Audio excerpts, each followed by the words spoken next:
All right. Hello, everybody, and welcome to episode 26 of the Couch Warrior podcast. Tonight is a super special episode as we cover UFC 277. I am joined by three of the sharpest minds in the space. We've got Wiz Betts, Uncle Wheezy, and Pat from Addicted to Combat over here, ready to break down this card for you guys. So, real quick, I'll just let the guys introduce themselves, let you guys know how they feel about this card, and then we're going to jump right into it and start breaking down these fights. So, Wiz, how are you, man? Introduce yourself. Are you hyped for this card? I'm doing good. Twitter handle WizBets. I'm posting free bets every single day, almost every sport except for Russian ping pong. So you can count on me to post some picks every day. And yeah, man, really excited for this card. After last week's card, been a little bit more low volume lately, but I think I'm gonna have a couple more bets this week. Nice. All right. How about you, Wheezy? Are you hyped? Yeah, man, I'm hyped. I don't have a lot of bets yet, but it's been a crazy content week thus far. So a lot of times I kind of sneak up on some bets on Thursday and Friday, and plus a lot of props are just starting to drop now. So I'm looking forward to chopping it up with you guys and talking through all these fights, all these props that are out there, because we got to find some ways to make some money on this card. Yes, sir. And last but certainly not least, Pat, what's up, man? Are you hyped for this card? I'm hyped for every single week of fights, man, and especially this one. I'm coming off of two back-to-back losing weeks. I lost like 4.5 units on each of those because of those, horrible injuries in the main event. So I'm actually doing something differently now. I'm hammering a bunch of money lines. I've been parlaying a lot this year, and early in the first quarter, it was going extremely well, and I racked up a lot of bankroll. Now it's been kind of killing me with these, first round. Last week, 15 seconds in, I couldn't have burned my money faster than that, so I'm excited to get back to it. I've got 6 money line bets, 3 underdogs, 3 favorites, so I'm excited. I have you beat by 1 money line bet, Pat. What? All right, I thought I was insane. Okay. But all right, guys, so let's get right into it. We got a banger of a card, 2 fire title fights, and let's get started. So for this first fight, we've got Orion Cosce versus Blood Diamond. Cosce 7-1-0. 5'11", 71-inch reach, training out of Team Alpha Male. And then Blood Diamond on the other side is 3-1-0, 34 years old, 5'11", 76-inch reach. So he's got a 5-inch reach advantage, and he has a much better name. So, Wiz, why don't you start us off? All right. So Cosce, or Cosce, however he pronounces his name, he should be the favorite here in hindsight. You're looking at a guy in Blood Diamond who only has 4 professional fights. He's also predominantly just a kickboxer. So we kind of know that Cosce has a pretty clear path to victory. And MMA experience leans Cosce. Wrestling experience leans Cosce as well. We've seen him get his takedowns a couple times throughout fights. The only way I could see this fight going is relentless takedown attempts from Cosce. And if he fails in that first round, we've seen him gas pretty quickly. So I think round 1 Cosce is probably the only way I would approach this fight, but it's a complete pass for me. Not interested. Makes sense to me. Wheezy, what are you thinking? So for this one, I'm not going to really touch the money line at all. I do have one bet on this fight, and that's the over 1.5 at minus 126. Let me give you some numbers from the prop template here. These fights are going over 1.5 rounds 66.5% of the time at 170 pounds. So that's about a minus 200 implied probability betting line that you would get at that probability there. So at minus 125, which is a 55% implied probability, I think it's a good bet. It's like a 10.75% edge on the books. And not only that, stylistically, I don't think this guy Blood Diamond's very good. I think Cosce's got a chin on him. And I don't see Cosce being the kind of guy that, he gets one takedown and it's over. He doesn't have that kind of submission grappling. So I kind of figure that this one gets past 7.5 minutes. If it doesn't, I'm only laying minus 126 when most of the time, if you're betting over 1.5, you're going to be laying a lot more than minus 125. So I think it's a cheap bet. I got 1.25 units to win just under 1 here, and we'll see how it goes. Honestly, I like that spot a lot, Luigi. I didn't even think of that one. Pat, what are you thinking? I like this fight, and it seems almost like a very watered-down version at welterweight of almost like Nicolae versus Alex Pereira. It's like you're expecting one guy to maybe go for the obvious takedown and counter the kickboxer. So it's kind of like that for me, but I definitely always value the experience of the guy who's been in the cage, been doing mixed martial arts, and has a well-rounded game. I like all the striking output of Orion Cosce. And his durability, like Wheezy touched on, was actually extremely impressive when I went back and watched that fight from last year. I didn't even count like how many knees up the middle he took, right flush in the jaw on the face, and just stood there. But he can, like, if he's getting the worst end of the striking exchanges, like keep on striking and not really, panic wrestle like he should. So that scares me a bit. But no bet for me on this fight, but I am pretty confident that Cosce gets it done. Yeah, I mean, I'm with you guys for sure. I'm on the Cosce side. The one thing I would add is, we hear all week a little bit about Cosce's cardio, but like, is it really an issue, or was it in the Phil Rowe fight, right? He's got round three finishes, one of them on the Contender Series against a guy who I thought was pretty damn tough personally. And, he didn't slow there. He was the one who was so fresh in round three. It was against Phil Rowe, somebody who I think fairly highly of, a 6'3" guy. I think he's got an 80-inch reach, right? We're talking about a very large man with a lot of power who's very difficult to hold down, trains grappling, and still Cosce racked up some control time. So I think it's going to be a bit easier for him here. What I'm looking at, I think I'm going to hit what Wheezy mentioned. I think that's very slick. But I also played Cosce by sub plus 400 just for a quarter unit. I think it's worth a shot. And I'm looking at, I'm waiting for the odds for Cosce double chance, sub, or decision. I feel like maybe I'll get it at even money or plus odds. And I think that's a valid way to look at it. I don't think he gets a KO. A TKO is always live with ground and pound. But yeah, I do think Cosce wins, much like you guys, and we can move right along. All right, this next one's pretty interesting. We got Oscar Mozarov coming back low-key. We got Negumereanu versus Ihor Potieria. Negumereanu is 12-1-0. He is 6 feet tall, 78-inch reach, and I've got him training out of Extreme Couture right now. Very hot camp.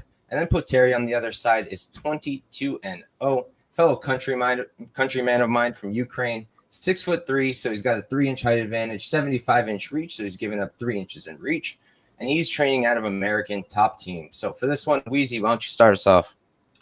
Yeah, so I like the plus money side for Negumereanu here. It's pretty much an experience thing, if you're asking me.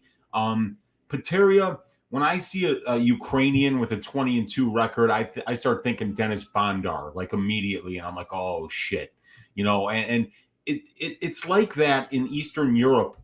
It just seems to be a lot of those guys that come out of that scene. Even Negumereanu, when you looked at his first UFC fight and you watched the competition that he had fought prior to that fight, you're like, oh man, this dude's a real can crusher. Well, it's the same thing with Potieria. This dude's never beaten anybody. I watched some of the tape and I'm like, oh man, I don't know who these guys are. They're all up 2 weight classes because they're overweight.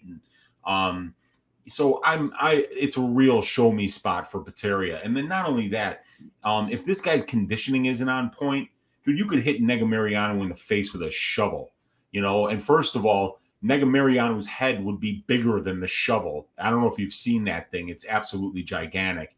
And I don't think he's getting them out of there. And if you can hit this, I mean, like if he hits him a lot, has a big first round and doesn't get Negumereanu out of there, I could see an adrenaline dump here and Negumereanu getting him out of there in the second or third round.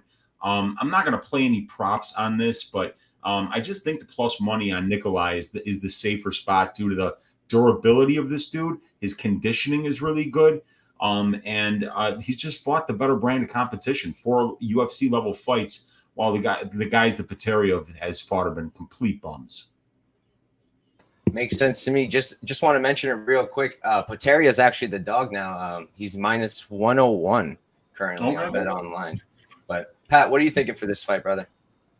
I missed the line on this one. I wanted nothing to do with it, but then I thought, you know what? I just wanted to fade Ihor Potieria and take Negumereanu. So I got him at like plus 105. I could have gotten a better number on that earlier, but it took me a while to convince myself. And the more I watched that padded record of Ihor, I mean, it was just horrible to watch. I mean, it's like those sketchy promotions where, some guy's on top of him, like ground and pounding him, and the ref just stands it up. He's like, nope, not active enough, get back to standing. And, Ihor has some remnants of like good striking, but it's always against bums. So he's able to be like very overly aggressive, very overly confident. So if he comes to the UFC with that attitude against Negumereanu, who is kind of going to be that brick wall of durability, like Weezy mentioned, and not fold in round one, what happens after that? So I'm taking when I got him, he was the dog here. So give me the guy with the most UFC experience.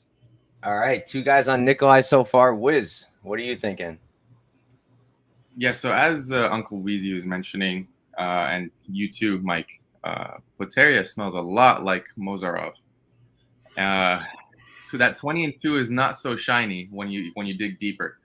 If you look at the fight before his Contender Series fight, for some odd reason, I know you can't do this in the United States, but he fought an amateur fight against someone who was 1-1, and he got dropped in the first round by this dude. Not to mention, this guy was a 5'9" light heavyweight, and he got dropped by him. So he's been fighting the dullest of cans in the market. You can find these guys on the streets, and you wouldn't be able to distinguish them from a fighter. So yeah, I like the Negumereanu side. I got him at plus 110, and yeah, Negumereanu has been improving ever so slightly with his striking every fight. He got away with one in Zechuku fight. I don't think he won, even though I was on Negumereanu there. I got lucky, thankfully. And again, mentioning this, he's training at Extreme Couture, a really well-regarded camp as of late. So I think that's going to translate into his game just a little bit. So we'll see. I'm big on Negumereanu this week. Yeah, so, I mean, right away, I'm going to say I'm probably not going to play this because I'm biased. You know, Potieria is a Ukrainian. It's my guy. So I'm a little biased. I will mention this. I agree with you guys 1,000,000%. His record is padded to hell. But Nicolae, you know, you look at his record before the UFC, and it's kind of the same situation, you know. And since then, who's he fought in the UFC? He's fought some decent guys, but nothing crazy. I think more than likely he probably wins this one. But, you know, he's super hittable also. You look at the numbers, like, I think he's got a 38% striking defense, and that's over, what, like 5 fights? That's really bad. And Potieria, say what you want about him, he does hit really hard. I'm probably not going to play anything. The one thing I'm looking at, I just pulled it up, was the under 2.5. You can get it for minus 140. With how hittable these two guys are, with the power of Potieria, the output and the pressure of Negumereanu, kind of like that one, but we'll see if I get to it. But that's it for this one, and we'll move right along to the next fight. Honestly, so for this one, I'm hyped to see what you guys say because I can't pick a side, and hopefully you guys can help me out. Here we got Yeon Kim versus Joselyne Edwards. Yeon Kim is 9'5" 2.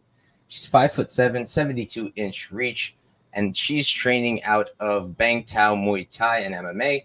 I didn't know, but I was listening to MMA Lock of the Night, the man, shout out to him, and he was talking about how that camp, Bang Tao Muay Thai, was opened up by the previous head coach of Tiger Muay Thai. So just some good information to have. And then on the other side here, we've got Joselyne Edwards, 11-4-0, 26 years old, 5'8", 70-inch reach. And I've got her training out of the UFC PI right now, but her main camp appears to still be King's MMA. And for this one, let's start off with you, Pat. What are you thinking, brother?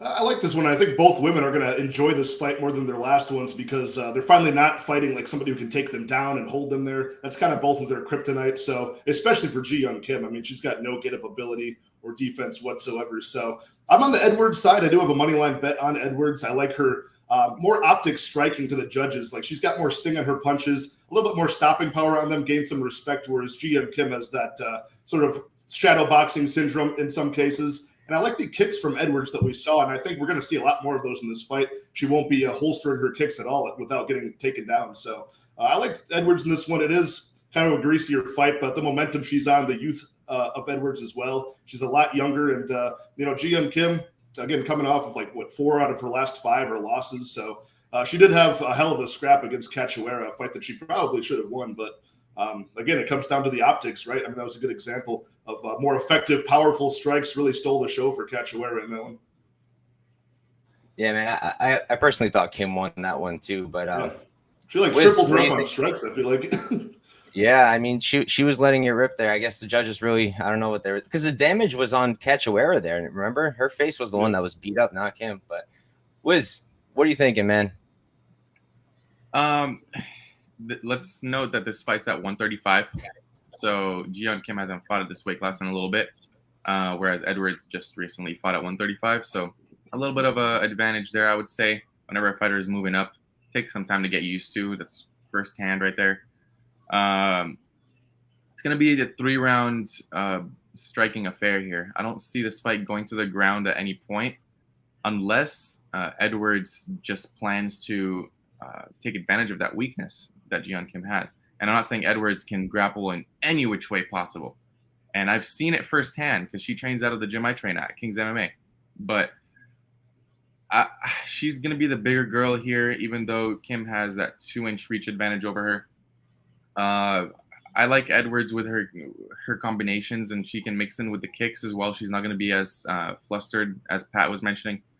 So I like Edwards here, but I'm not getting to the bookies with this one. I'm staying far away. I promised myself to stay as far away as I can from low-level women's MMA unless I really need to make a bet. I keep telling myself I'm going to stop doing it, but I keep on trying to make sense of these ones too, outside of the top 15. And I don't know, it's not going so well this year, but we're going to try it again. Let's go.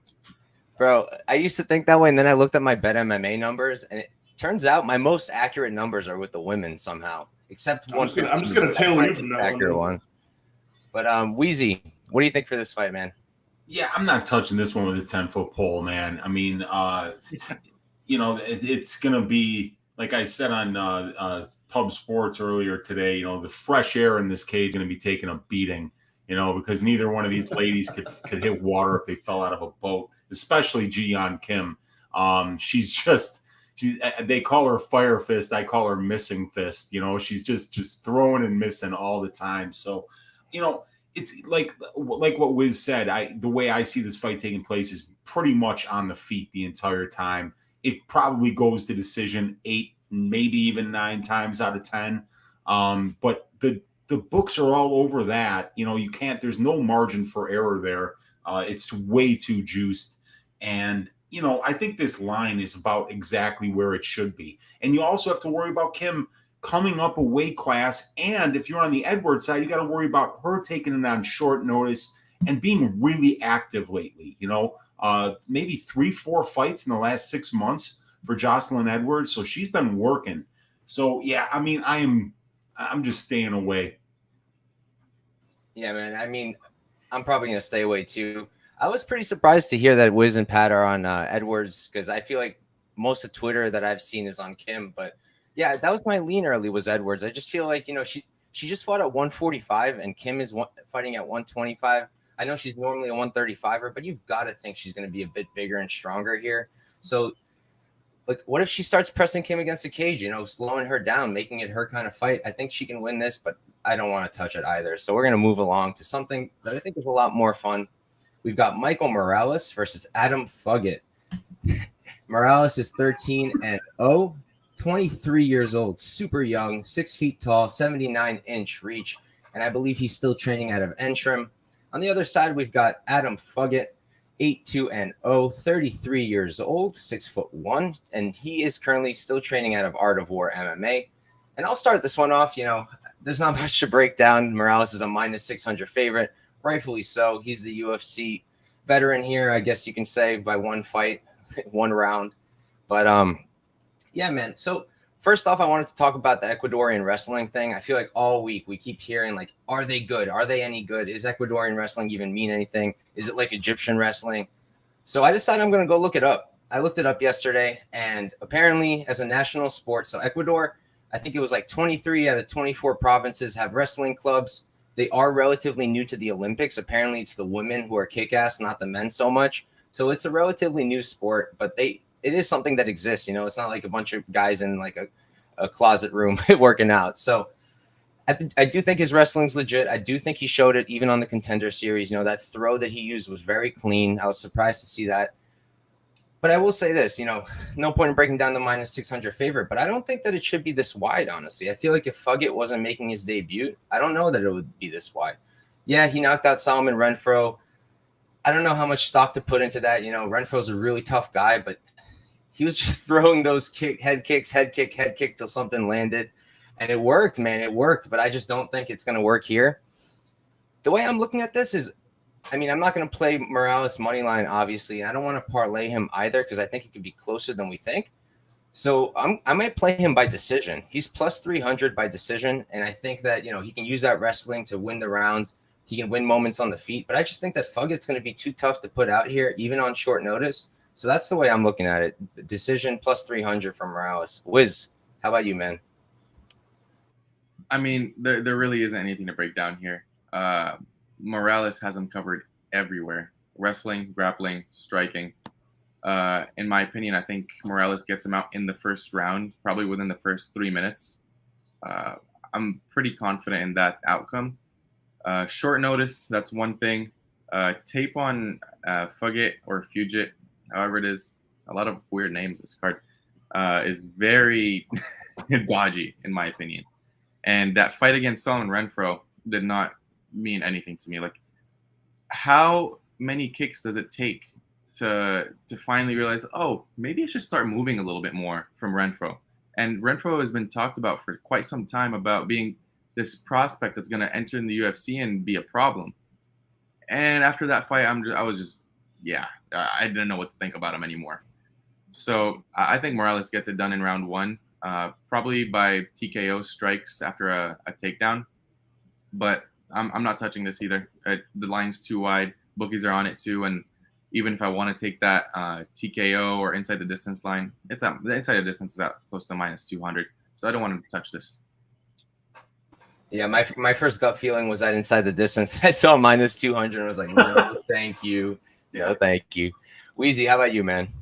I had the exact same thought. I'm like, you know what? All these morons playing minus 500. Your Uncle Wheezy's stepping to the front of the line, going to get plus money on inside the distance. And yeah, minus 200. I laughed out loud. I was like, there's no fucking way I'm paying that. But dude, the line is a reflection of how good this kid Morales is. I mean, I think he's the real deal. He's only 23 years old. His mother, an Olympian in judo. The kid's been doing judo. He's been wrestling. He's got some really, really nasty hands. His uppercut is sick. His jab is like a laser. And Fuggit's win over Renfro was impressive, but don't forget, Solomon Renfro lost a fight to Johnny Parsons. Just let that sink in for a second, please. A dude with a mullet, who you could time his overhand right on a sundial, and he lost the fight to that dude. So, yeah, this has got to be Morales, but I just don't even see how this fight is even close to bettable. Everything is so juiced, and I think it's because the fight is going to be very predictable, and it's going to be Morales getting the job done easily. Makes sense to me. Pat, what are you thinking, man? Anything different or same old? About the same, man. I like Morales a lot, and I'm glad we kind of get one more chance to see him come in here and kind of have an opponent that's not going to test him as much as I think even Ramis Brahim I would have. So maybe get like a nice little highlight reel, get some momentum going at 23. And he was impressive on the Dana White Contender Series, but then even more impressive against Trevin Giles, right? He was able to show that he can stay calm and think his way out of bad situations, like getting taken down by Giles impressively and put in like sort of an arm triangle, reverse positions out of that, and then win the stand-up exchange too. He was able to think his way out of a bad situation. And at 23, that's a pretty amazing thing coupled with his physique. So Adam Fuggit, I mean, he's had a Muay Thai background. His grappling for MMA looks all right.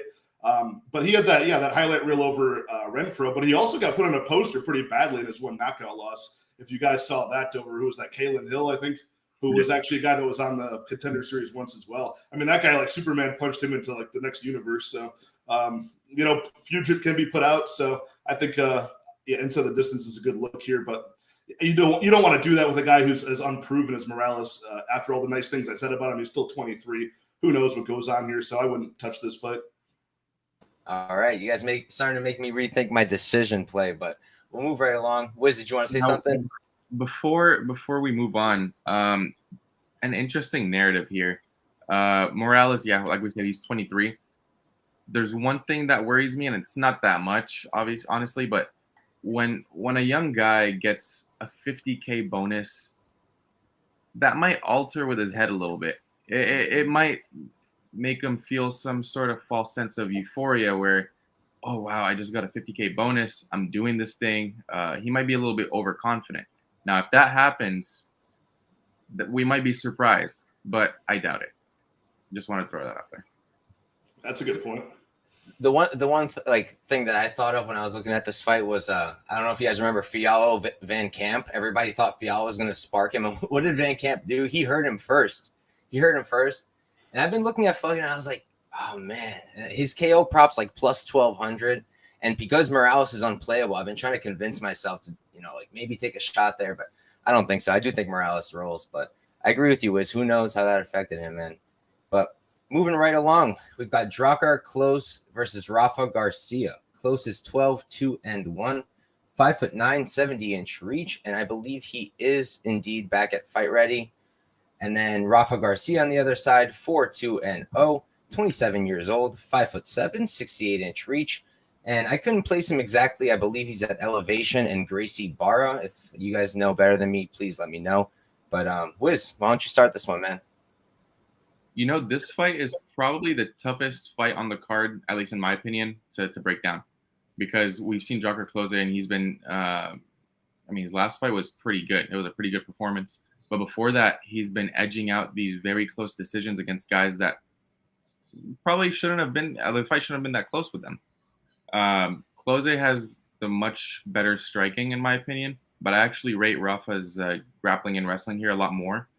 The line right now currently I see is at minus 205, minus 200 in some places, favoring Klose. But it's tough, man. Klose's chin, not the best. We've seen it touched up a little bit, and he's been hurt in a couple of fights. I just think he edges out a really close decision again. And if I were to bet any spot in this fight, it would be fight to end in split decision. I most likely will get to that. Anything else, I'm staying away. Makes sense to me. Wheezy, how about you, man? What are you thinking? Yeah, this is a tough one. It is a tough one to break down. And the one thing that really did surprise me, even though I remember seeing it on tape, was, how good Garcia's grappling numbers are. They're legit, you guys. He's controlling his opponents 31% of the time. He's giving up less than 2% control time. He's getting his takedowns at just under a 50% clip. He's averaging 4.1 takedowns per 15 minutes. He's winning some minutes on the ground, and he's got some heavy hands too. So Klose is a really good fighter, and he's been looking like a madman his last two fights. I mean, he almost got Derrick out of there. That was crazy. And that was after Derrick had him in some serious trouble in the first round. Klose came out there in the second and hurt him bad, and then wound up getting slept as he was trying to finish Derrick. And then he kicked the shit out of Brandon Jenkins. Credit to Brandon Jenkins for not shitting himself out there, because that was absolutely fucking brutal what Klose did to him. I had a fight goes to decision, I had a close by decision bet. And I remember about a minute into that fight, I'm like, well, I should tear up that ticket, because he is kicking this dude's ass, So I think that the plus money on Garcia is very live here. I would be very, very careful about laying minus 200 on Drakkar Klose in this spot. I think this fight goes to decision. I think that's a very safe bet with the durability of Garcia, with the good wrestling of Garcia, and with Klose's ability to be in these kind of fights where they're on the cage, they're on the mat a lot, and he's a very good grappler too. So, but it is a little bit juiced up. I mean, this is a hard fight to play, but I think maybe the most bettable line is that Garcia money line. Yeah, man. Weezy, I was glad you mentioned the Derrick fight, because that is one of my favorite sequences, that round 2, where, man, that's so crazy. If any of you guys watching haven't seen that, please go check it out. Craziness. Klose hurts Derrick. Looks like it's about to be over. Derrick gets it back together and then knocks out Klose. It's similar to, you guys remember Gregory Rodriguez and Park? Same thing, right? Yep. Park almost knocked out Rodriguez in round 2, and then he got it back. So super dope. And then one other thing before I pass this on to Pat, I saw Dan mentioned it. Dan Goldstein. Here we go. Garcia will struggle with the short notice gas tank. We keep hearing this about Garcia's gas tank being bad, but I know why. It's because we're all looking at that fight with Grutzmacher, right? But why, right? Why? He blew his load in round number 1. He almost finished Grutzmacher, went after it, went too hard, made a rookie mistake, and tired himself out. He hasn't really shown that same problem, So I just wanted to mention that. But Pat, what do you think? Let me say something too. Grutzmacher puts a terrifying pace on dudes. Yep. That's what he does. He breaks guys. He's like Jonathan Pierce in just the constant walking forward, the constant volume. That's what you would expect to happen against that kind of an opponent, especially when you almost got him out of there in the first round. So hold up on Garcia's gas tank. It's not as bad as everybody's saying it is. For sure. Pat, what do you think of this fight, man? I'm just looking at the comments. Meatball made a very good point. Not only the clinch striking, I do like Drakkar's clinch striking a lot, but the plus 3.5 round play. I don't play those that often, but it's just because sometimes the judging is so sketchy. But I think there's a decent number on that, honestly. It was like maybe minus 150. When I saw that, that was like 3 days ago. But just for it to not be a shutout, 30-27 for Drakkar Klose, I mean, that's a pretty good bet. I mean, I think the value side of the money line is definitely on Garcia for sure. This money line is too wide. I get it. I get the level of competition that Klose has been, proven to hang with. But man, I think even that Grutzmacher fight, like Garcia, could fight through the fatigue. You know what I mean? Like there's some merit in that, and not just shelling up. But yeah, I like the striking from Drakkar Klose quite a bit. In my crystal ball of thoughts, I think Klose gets it done. But since the value is on Garcia and I can't really see him winning it, it's just a pass for me betting wise. Makes sense, man. Me personally, I do think Klose wins this fight. The way I was looking at it is he's got really good takedown defense. He showed that already over a very large sample size, 68%. And then you also look at it in Garcia, he was getting outstruck by Natan Levy. And I think Levy's very good. I think he's got a really bright future in front of him. But, he's very green, very kick heavy, very low output. And to get outstruck by him, in my opinion, isn't the best look. I do think Klose is just the more proven guy here. I do think he's going to win. I think it's a bit unplayable, like you guys mentioned. By decision would be the look, right? Klose normally goes to decision, but then you look at him recently, and he's got this fire, and he's got these hands, and he looks so dangerous. So it's like I don't really want to bet against that, And I kind of like what Meatball said. I think, like Pat mentioned, that's probably a really sharp way to look at it, because then you get to decision, and you can pretty much know that your ticket cashed, right? So I do like that spot quite a bit, and we'll move right along. Your dog appeared right as you started talking about this. I don't know, man. That's Spliff. If you guys haven't met my dog yet, Spliffy. What up, Spliff? I think this is his first appearance. It's usually my cat running behind me going crazy. He's trying to tell us something. He's feeling Rafa. He's feeling Rafa. Round 2 sub. We'll see, buddy. We'll see. He's even calling the round in the method. That is a capper dog right there. I love it. Nah, he's my dog. He'll only play round 3s. But all right, guys. All right, so this fight, we've heard nonstop about it. I'm super hype about it. It should be the interim title fight. I forgot who said it. I think it might have been Pat. This is for the interim title. We got Dontel Mays versus Hamdy Abdelwahab. Mays is 9-4-0. 6 feet 6 inches tall, 81-inch reach, and he is currently training at a Jackson Wink.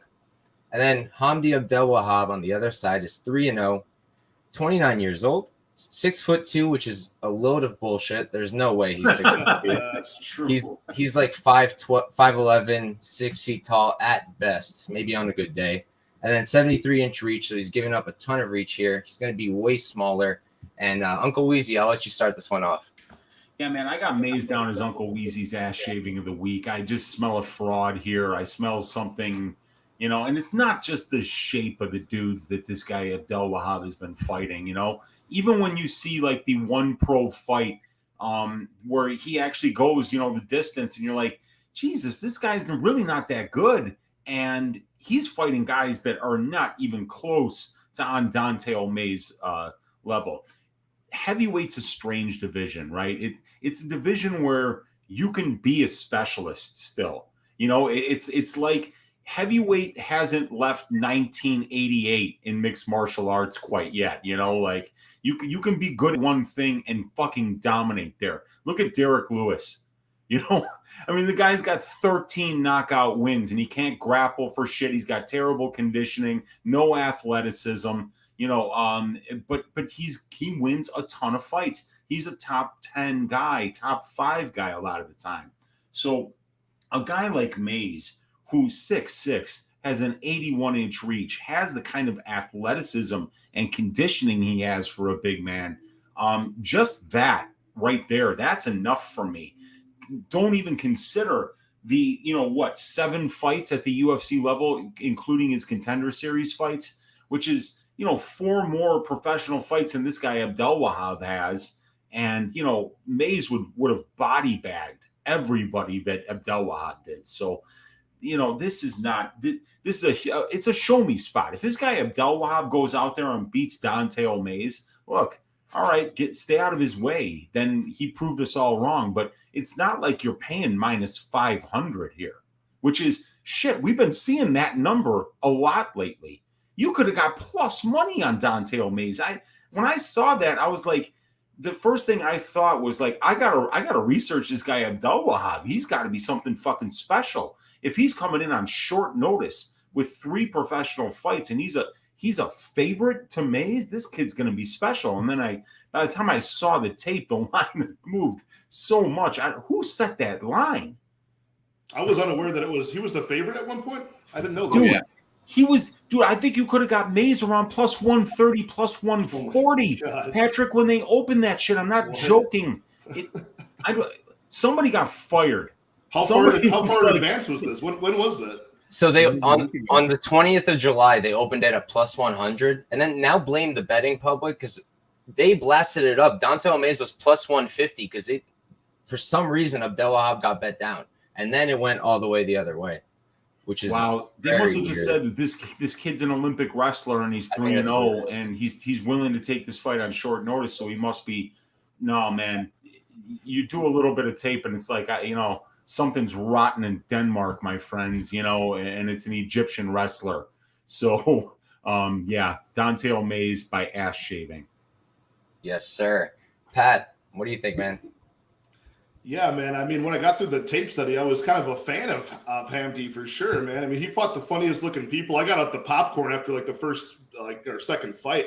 I mean, it's one of those things where it's like almost like too easy, and you think, does the UFC know something that I don't know here about Hamdy Abdelwahab? Like, but then I thought maybe they just threw in like Adam Fuggit, Potieria, and Hamdy. They're like, one of these guys will win. We'll just throw 3 bumps short notice. But one of these guys will, work for us in the future again. But it's an easy Dante Mays play for me. And I got the worst end of it. I'm mad now that I know he was a plus money underdog because I got him at like minus, 145 or something for Mays. And I'm not a big Mays fan. Like Mays is a bum, but he's at least a UFC bum, and he's fought other UFC bums, and he was preparing for Justin Tafa. So this should be an easy fight for him because, it's not like Mays crumples after round 1 the way that all of Hamdy's opponents do. It's usually like round 3, later in the fight. So he can at least stand, and he's got such a huge size advantage. So, it's a Dante Mays money line play for me. But I do wish that Hamdy wins, and hopefully down the stretch they can like throw him like he wins, and then like he faces like Chris Barnett or something.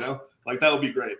Just Chris Barnett versus Jake Collier on tap, baby. So good. Make it a triple threat match. Make it a 3-way and throw Hamdy in there. The UFC is reading my fan letters. I'm telling you right now because we got it done, baby. We did it.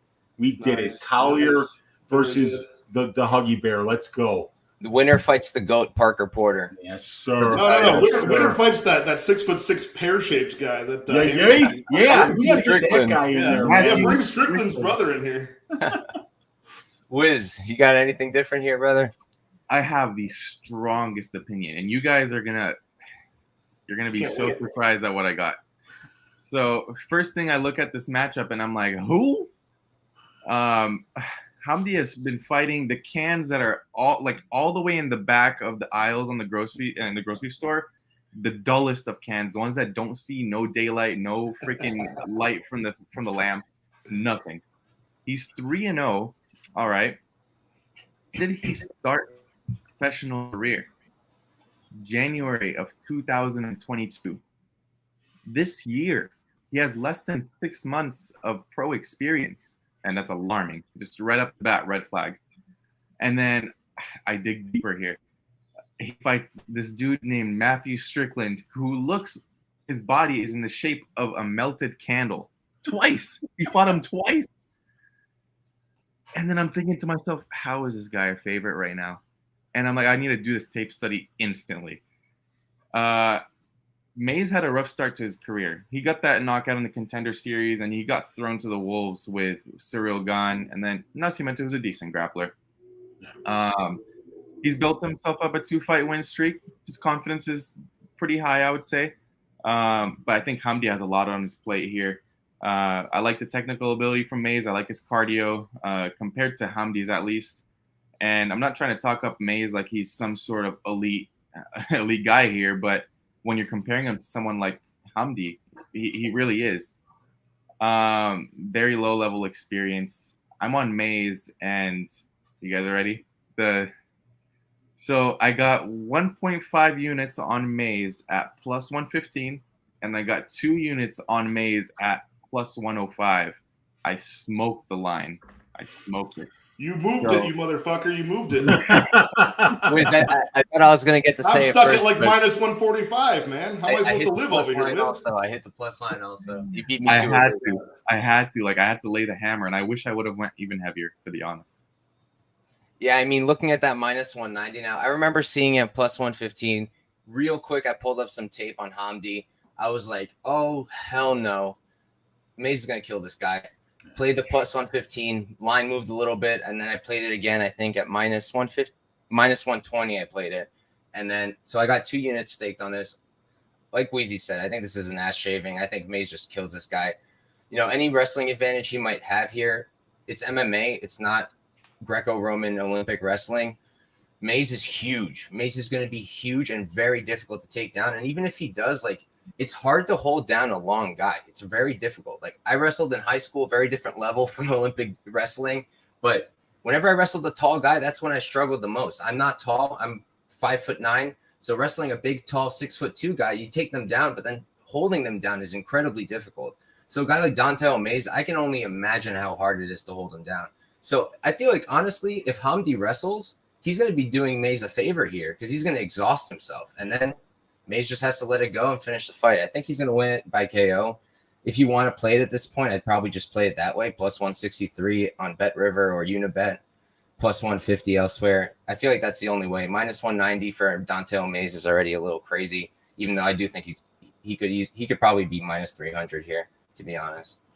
And not to interrupt the flow here, but when we're looking at this Olympic record, first of all, he's 0-1. He only fought once and he lost. Second of all, it's Greco wrestling, which means there's no single leg, no double legs. So this is all throws, kind of like judo from the top. Yeah. So when it comes to actual wrestling, like double and single legs, he doesn't really have that, or at least we haven't seen that from him. So we can't really count on that Olympic narrative there. So yeah, man, I'm very, very happy with what I got. If you couldn't tell already, I'm happy for you, Wiz. That's amazing. Honestly, just to Goldstein called him Grimace. So honestly, one thing I looked at was I was like, "Yo, what's Dante Mays by?" This is the most cyber-bullied man in the world this week. I was looking at Mays by sub. It was plus 2,000. And I was like, is there any chance Mays can submit this guy? You know, maybe arm triangle or something. Plus 2,000. I couldn't get there, but Dan Goldstein saying sub round 3. That would be pretty crazy. But we'll move right along to another really fun scrap. We got Drew Dober versus Rafael Alves. Dober's 24, 11, and 0, 33 years old, 5'8", 70-inch reach, and I believe he's training out of Elevation Fight Team. And then Alves is 20, 10, and 0, 31 years old, 5'8" as well, 68-inch reach, and he's training out of MMA Masters. So I believe it's Wheezy's turn. Wheezy, what do you think about this fight?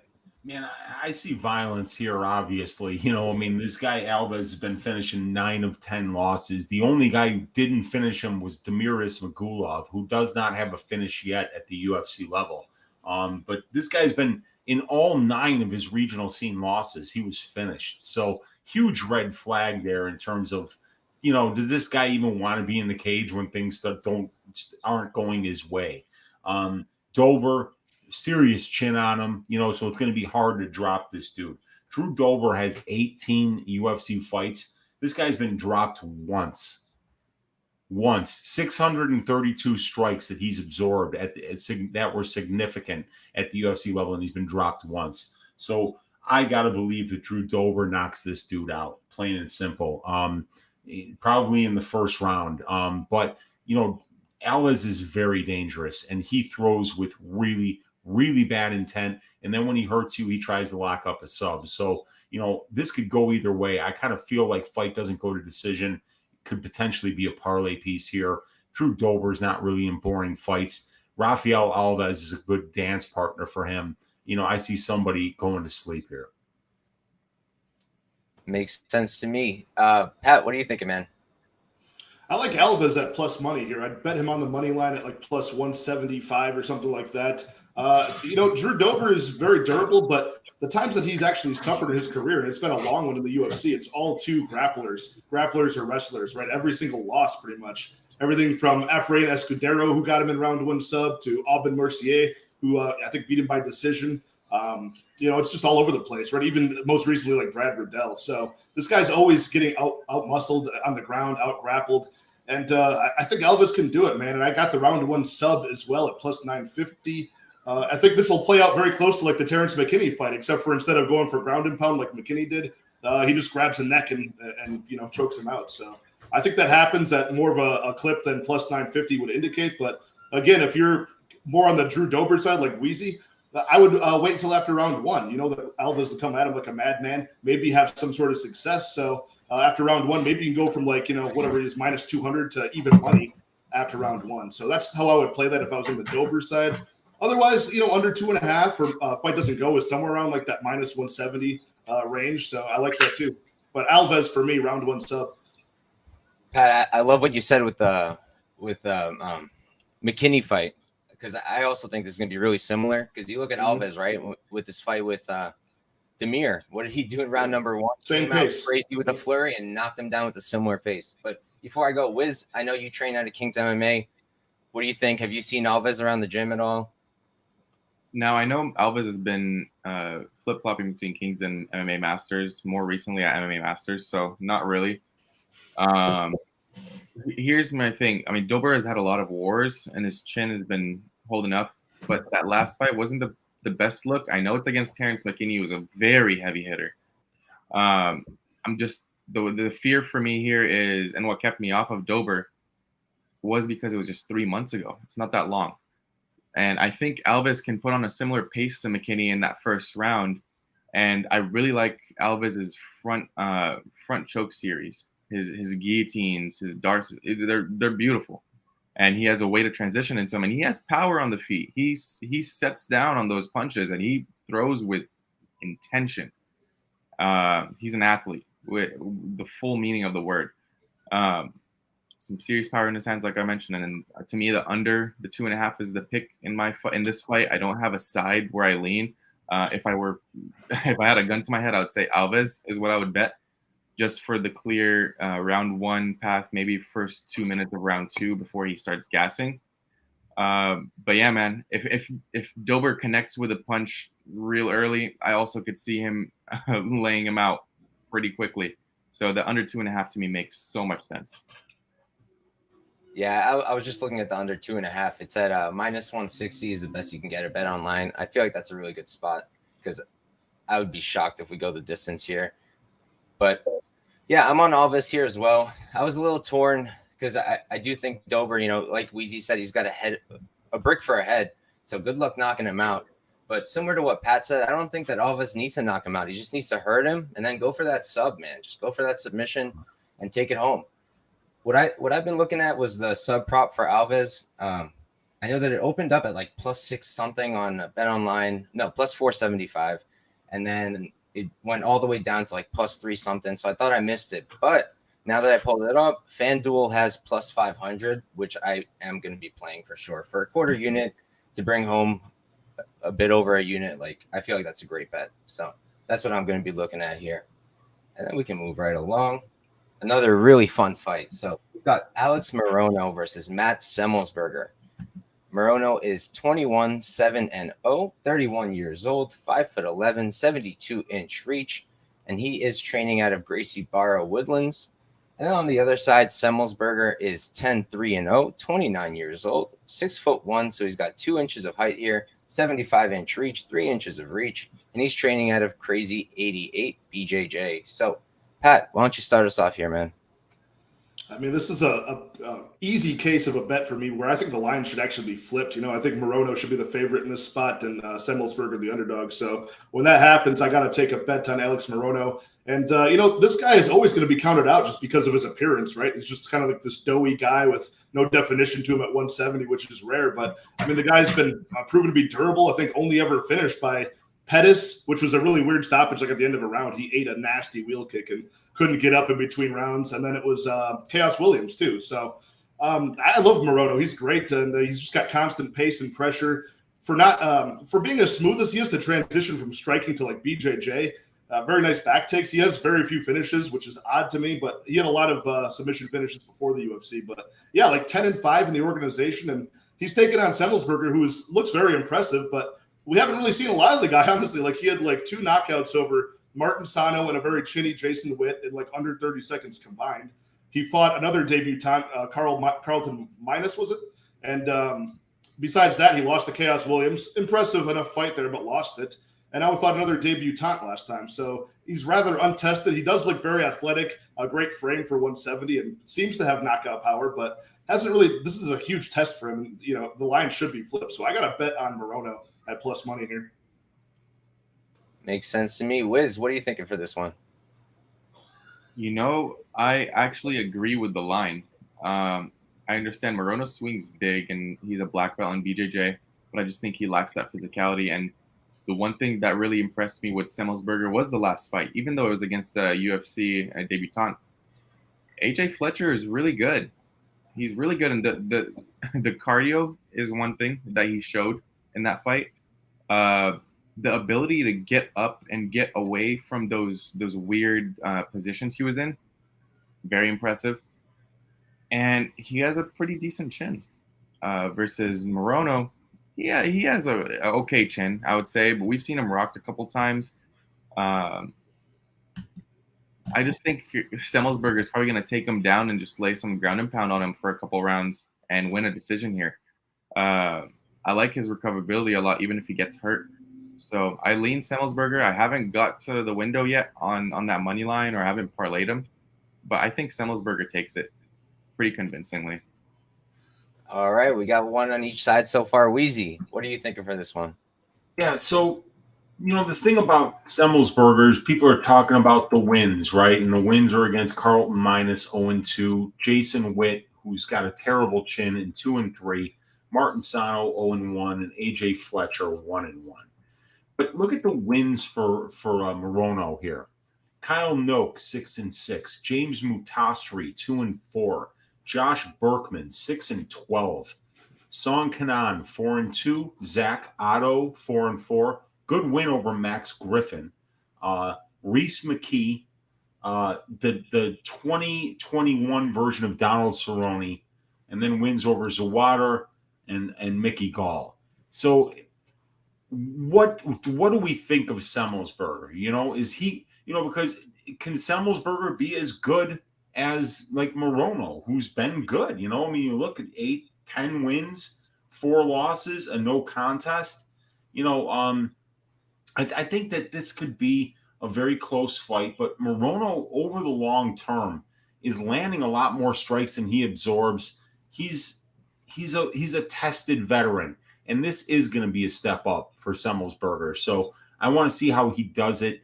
Morono, what exactly is the line here? We got Morono. Yeah, Morono at plus money, I kind of feel like it is the side here. I'm not laying minus 160 on Semelsberger, where this is a step up, show me spot, because, you know, Morono can be a tough test the way that he walks forward and as much volume as he throws. So we'll see how it goes, but I don't have any action on this fight.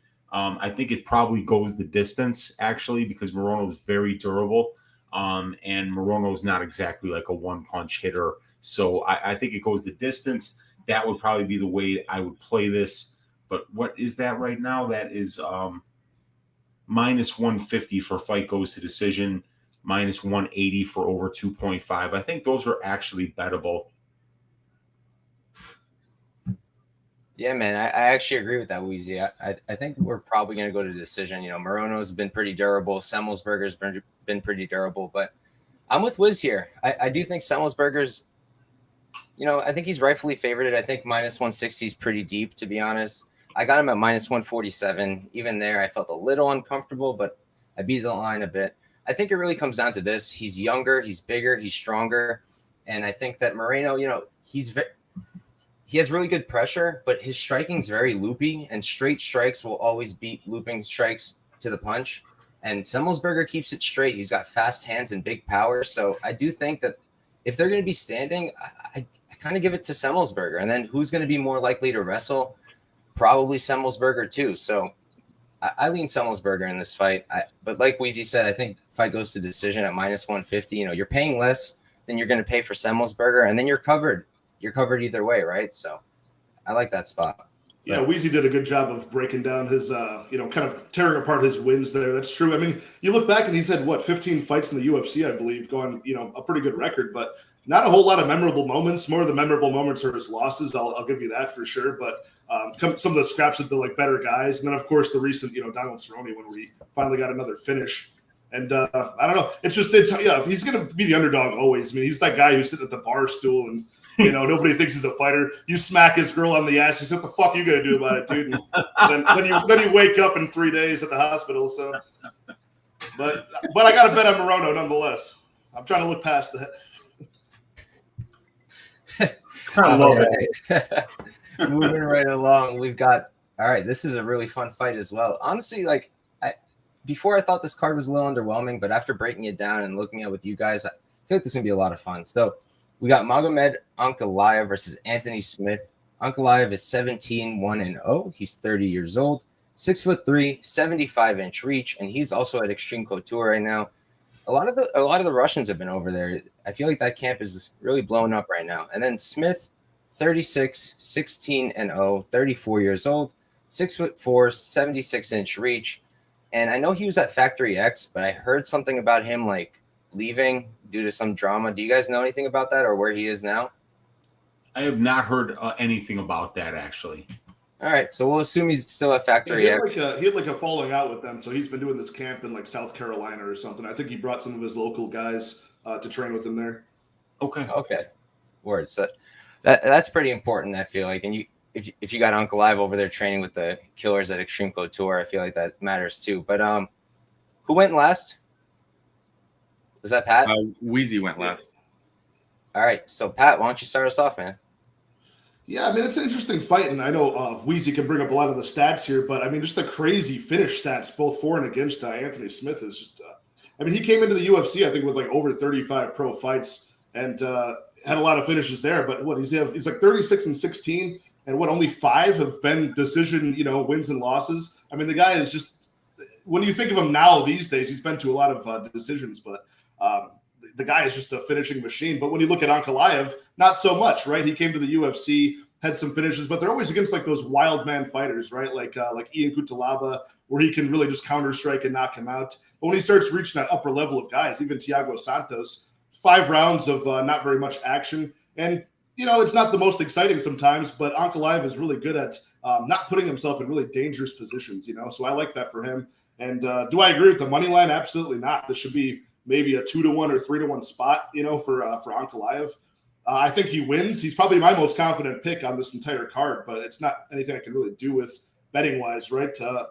What's Anthony Smith going to do? He's used to these 5-round fights that he's been in 8 headlining spots, only been to the 5th round a couple times, but he's very content to play jiu-jitsu off of his back at times. Sometimes it works, but I don't think it's going to against Ankalaev. So, the most important thing here is I just can't shake that thing that happened with Anthony Smith 2 years ago, and he had some 21-year-old crackhead went to his garage and tried to burglarize his home, and he went on record as saying that was the toughest fight of his entire life, and he hit him with every punch and every elbow he could muster, and the kid it wouldn't go down. So I don't want to hear that from a professional fighter, but this 21-year-old washed up high school wrestler gave you the toughest fight. You fought John Jones, So that I can't ever bet on Anthony Smith PCP is again. a hell of a drug, though, Patrick. Let me tell you something. I'm trying to see that guy PCP, fight John Jones now. That kid, like, there was actually Was he on the PCP? ring footage, like the ring thing. He has the footage of this dude at his door.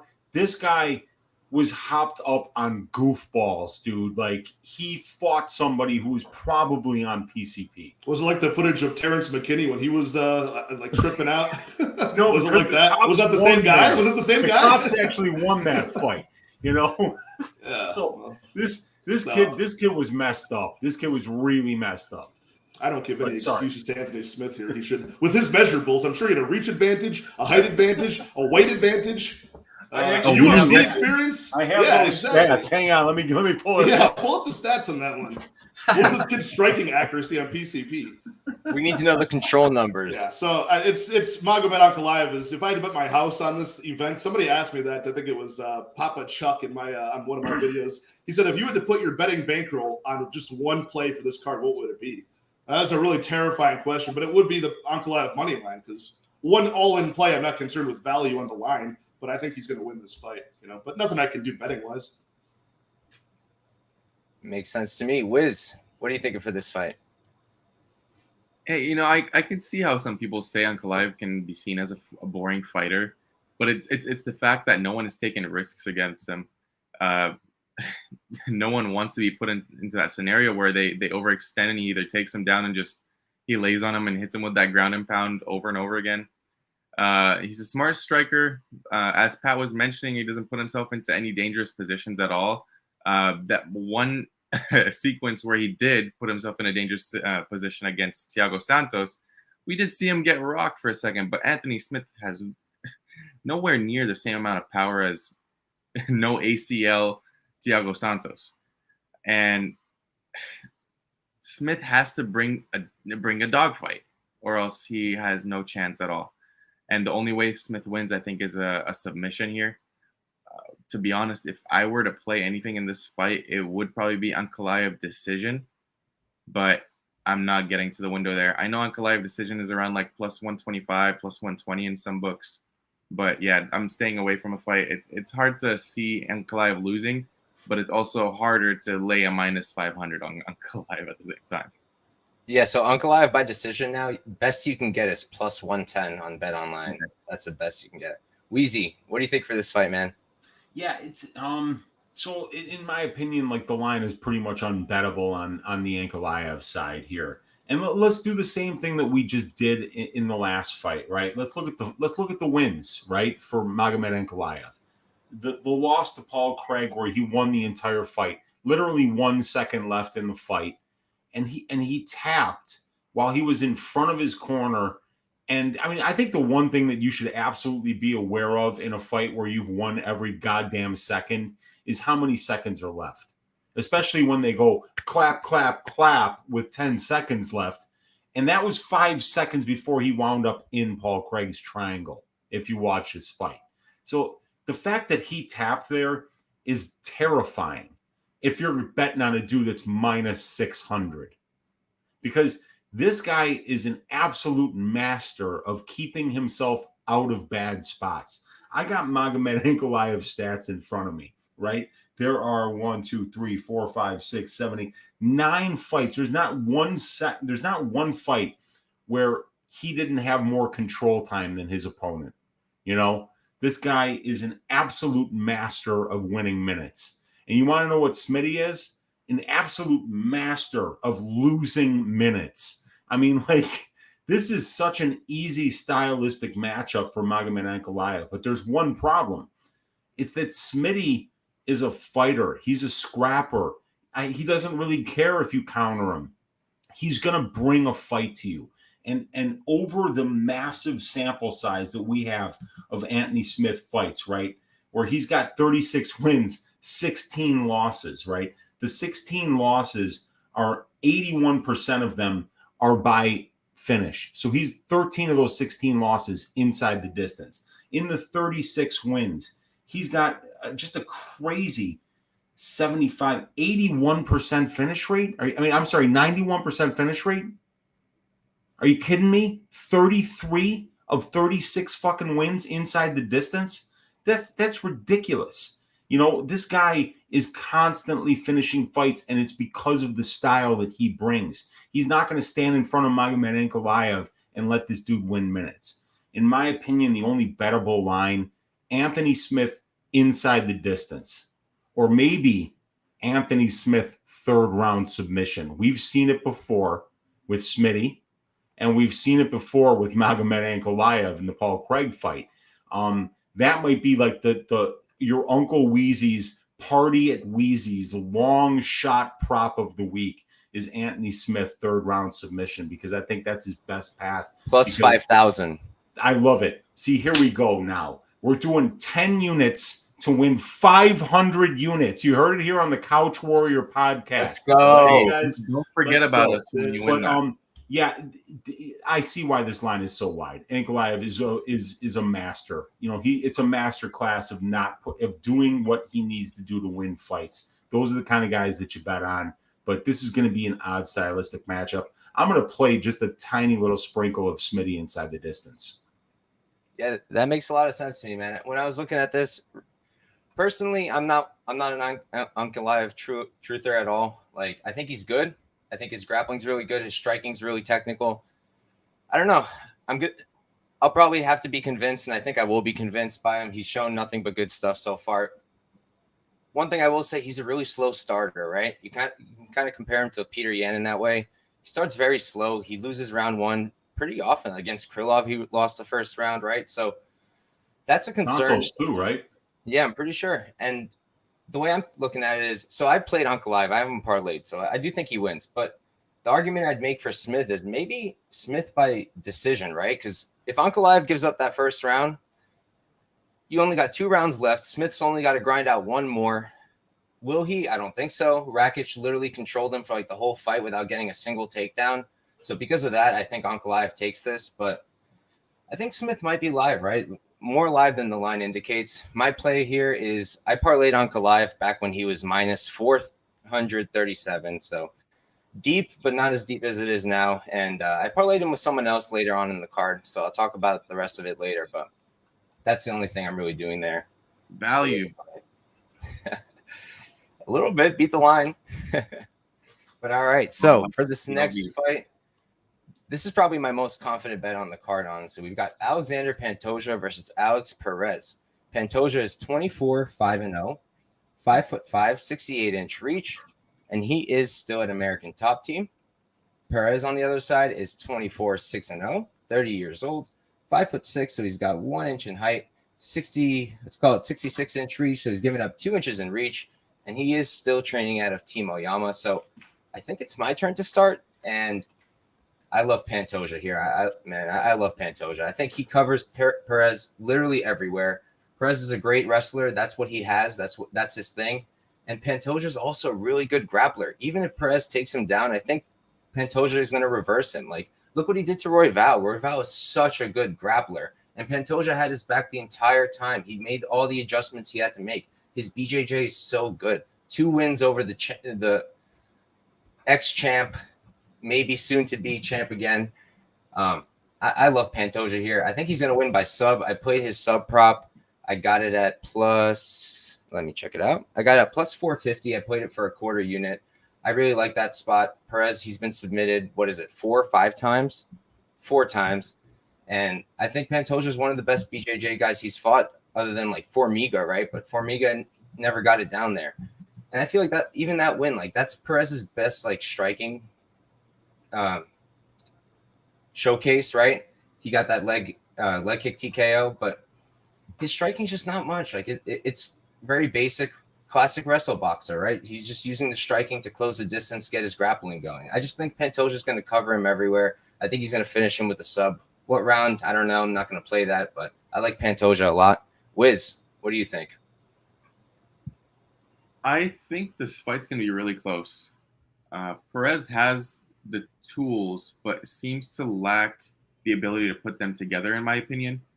When he's leading or in the front seat, when he's winning these fights, he just seems to find a way to deviate away from his plan or deviate away from what he's been finding success with, which is kind of concerning.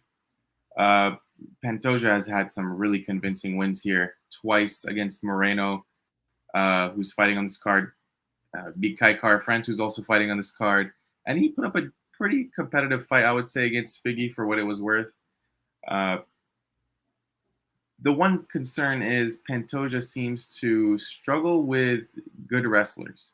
And I'm not saying Alex Perez is a great wrestler, but he's pretty decent. And I rate him, especially in this flyweight division. So if Alex Perez can put on a wrestling, singlet, and just follow that game plan, I think he might give Pantoja some trouble. But ultimately, I think Pantoja wins this fight.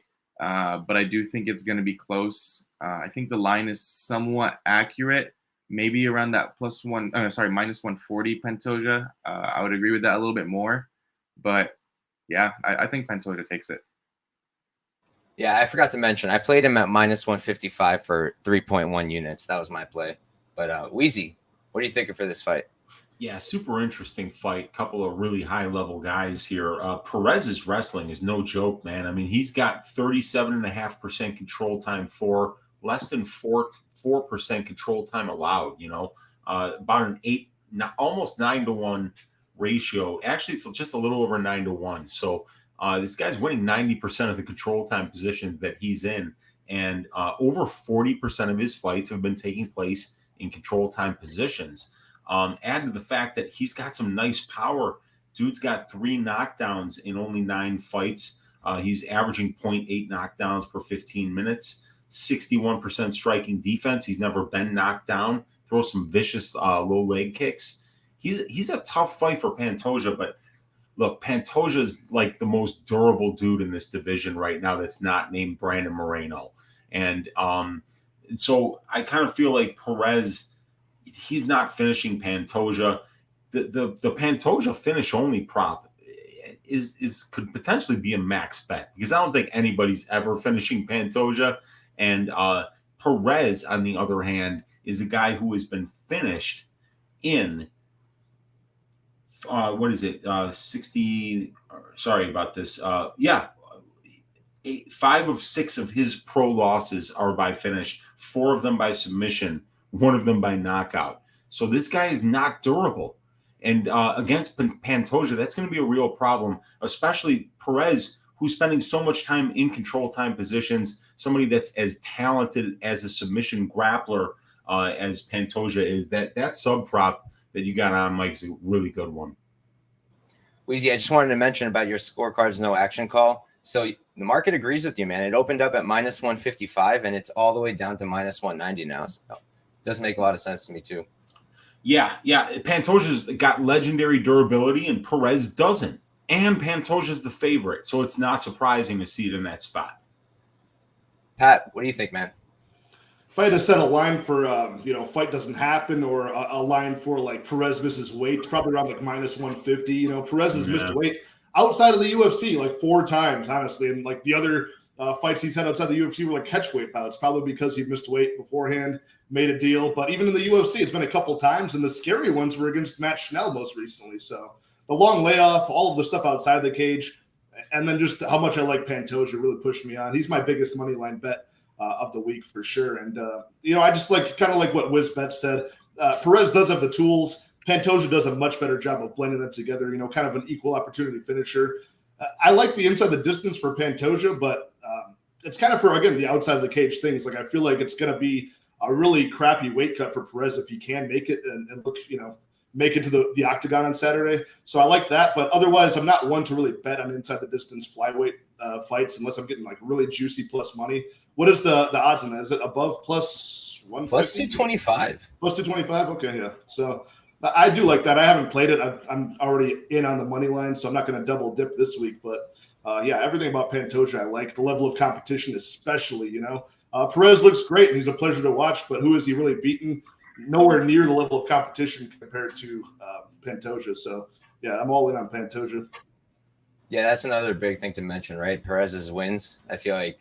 Yeah, Mark De La Rosa, Jordan Espinosa, a lot of guys that are either cut or have negative records at this point. So, not very bad. And the one guy that he faced that was actually really good, like, what was it, Benavidez, I think, was actually the one of his main losses. So Benavidez knocked him out. Yeah, right. Yeah, guys, the average record of an Alex Perez win, 2.57 wins, 2.43 losses. So the guys that he's beating are 500 fighters. Pantoja is 8-3 in the UFC. Makes sense. All right. Next up, we've got the big boys. We've got Derrick Lewis fighting at home against Sergei Pavlovich. Derrick Lewis is 26, 9-0, 37 years old, 6'3", 79-inch reach, and I couldn't tell from his Instagram, so we're going to go with Silverback Fight Club. And then Pavlovich, 15, 1-0, 30 years old, 6'3". He's got an insane 84-inch reach, so 5 inches of reach here for him.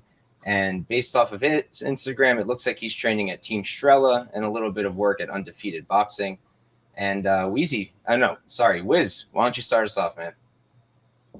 I have a very sneaky feeling that this fight ends in disappointment. I feel like it's gonna, taking one off of the books from Uncle Weezy here. I think this fight might go to a decision. I have a very weird feeling. It's gonna look somewhere like the Derrick Lewis and Ngannou fight.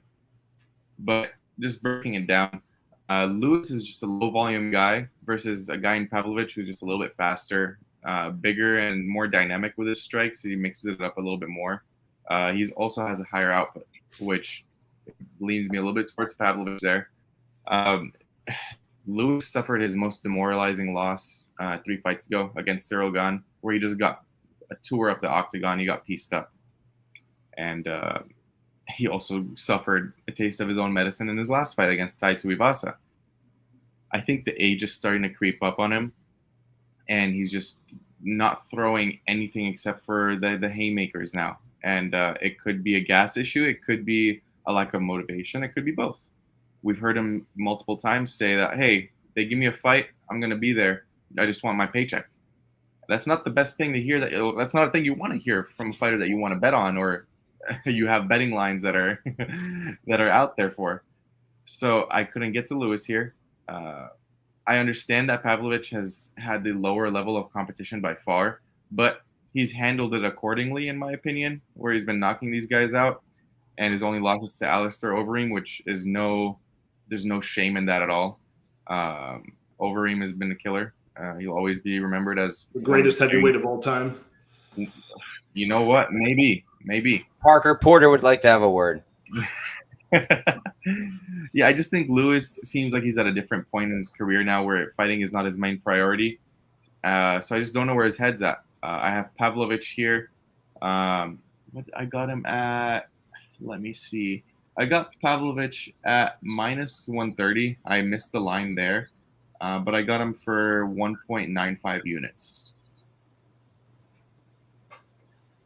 Wiz, when you said you think the fight might go the distance, I got mad hype because that's a spot I've been looking at all week. I'll talk about it when it's my turn, but I got hype. Man, I think this fight's gonna be just like a 3-round kickboxing affair, and obviously the guy with the higher output's gonna win unless he gets knocked down a couple times. Just a classic Lewis staring match, right? Yep.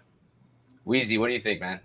Yeah, and I tend to agree with you guys on that because the fight doesn't go to decision is not bettable. I mean, who's laying minus 600, minus 650? Only 63% of heavyweight fights finish inside the distance. So that's not even a minus 200 line. They want you to pay minus 600, minus 650. You shouldn't even be parlaying shit like that. So the only bettable line is fight goes to decision. And shit, we've seen it happen with Lewis. He can hypnotize you, because you just don't want to be in that dude's range. And it's not like Pavlovich is this guy who's using that 84-inch reach to, move laterally, around the cage and pick you apart with his jab. No, I mean, he's got a head like a fire hydrant. He's looking to punt your fucking head into the cheap seats. And he's going to wait for his opportunity to do that. And he doesn't really care if he puts you on the end of his punches. As long as one of those canned hams lands on your head, you're probably sleeping. So I'm not going to overanalyze this fight. I'm picking Derrick Lewis just because of the level of competition, and that he's always dangerous. He's always dangerous. And it's kind of like when you start counting out Lewis, that he comes out with the big knockout. So, but I'm not touching this thing. I'm just not touching it unless like Pavlovich gets up to like minus 200. Then maybe I'll take a flyer on the Lewis money line. But this is a big stay away from me. I think maybe it would be a bad sweat, but maybe that fight goes to decision, or the over 1.5 or the over 2.5 for plus money. Not a bad look. I mean, it just bet it very, very small because it's not something, this could easily end in 15 seconds too. One thing I wanted to say, I looked it up real quick. What Derrick Lewis fought Ngannou, what the fight goes to decision prop was, and 5 Dimes had it at plus 410. So similar line here with you can get plus 480 now, and I feel like that's a pretty good line. But Pat, what do you think, man? Yeah, I get a lot of shit for this, but I'm not a big Derrick Lewis fan and haven't been for a long time, just because I've got the things that I want to happen as a bettor. Thanks, Wiz. You're the one guy that likes that reaction. I got things I like to happen as a bettor, but I'm a fan first, and I've got like this weird OCD with the rankings. And I just think that the better martial artist should, be towards the top of the rankings. But Derrick Lewis always finds his way to, knock out the guy that's, a much better martial artist than him. So it's very, very frustrating. My biggest bet loss to date was the Curtis Blades Lewis fight. That was my biggest bet loss to date, and it was, I almost thought my screen was buffering when Curtis Blades was there, stiffened up from that uppercut and fell over, and yeah, I pretty much couldn't pay my rent that month. So it was, another reason not to like Lewis. But anyway, since then, I am going to take Lewis in this fight. I think he gets this done, and I know Uncle Weezy has his statistics, but I've got a couple of my own that I put together for this one, and I think they're very convincing. So Derrick Lewis has fought 3 guys that all have something in common. He fought Shamil Abdurakhimov in round 4. He knocked him out. He fought Volkov in round 3. He knocked him out. And he fought Alexei Oleinik in round 2. He knocked him out. And in round 1, Derrick Lewis will take out his 4th Russian. He is undefeated against Russians. He's fighting his own personal war against Russians. And I think he gets it done against Pavlovich. I think Pavlovich is going to open up first. He can usually land something that he thinks is flush against his opponent, and then he rushes in wildly with these big looping strikes. And I think Derrick Lewis will kind of play possum and get him with a nice counter right hook and knock him out. Yeah, man. Pat, I just wanted to mention I also lost so much money on Blades that night. And like my friend was over, and right before the fight started, he was like looking at Lewis by KO. I don't remember what the odds were, but it was something crazy. Yeah, right. And he's like, Mike, should I play this? And I was like, yeah, you should. Plus 500 if I remember correctly. Yeah, I was like, just play it. And he like threw $50 on it, and it hit. And like I lost all my money, but at least my boy got to profit a little bit. But yeah, I mean, for this one at plus 550. What's up? I played that one at plus 550. Sheesh, good hit, man. Good hit. But yeah, I mean, I'm on Pavlovich, but like you guys are saying, Derrick Lewis, it just doesn't matter. He needs one hit, just one freaking hit, one uppercut, and that's it. The fight's over. I do think Pavlovich wins. I think we're probably going to get a staring match. I think that, we're going to get the classic Derrick Lewis flurries. I think Pavlovich will probably survive those. He's got the reach here. I think he can use that length. His jab is fantastic. He puts a lot of power behind it. Really good jab. I think he could just piece Derrick Lewis up on the feet here. I don't see either of them taking it to the ground. Lewis showed some wrestling, and I think it was his last fight against Tai Tuivasa, right? He got like 2 takedowns. But yeah, I think Pavlovich wins. I played him at minus 110, I think, for 1.1 unit. I wouldn't really play him at this point. Minus 140 is pretty deep. Honestly, the play I like most is fight goes to decision plus 480. Throw a quarter unit on it and just forget about it. Watch the fight. Because like if you play the under, right? If you play the fight doesn't go at minus 600, you're going to be screaming at your TV for Derrick Lewis to throw a freaking punch. You're going to be screaming, throw something at the TV. Like, they're going to stare at each other more than likely, at least for a bit. The over 1.5, I think, is a very good bet. I'm probably going to play that. You can get it at plus 132 on Bet Rivers, plus 125 on Bet Online. I think that's a really solid spot here. And let me say something about the stats here on the fight goes to decision, right? Derrick Lewis throws 5.05 significant strike attempts per minute. That's 1 every 12 seconds.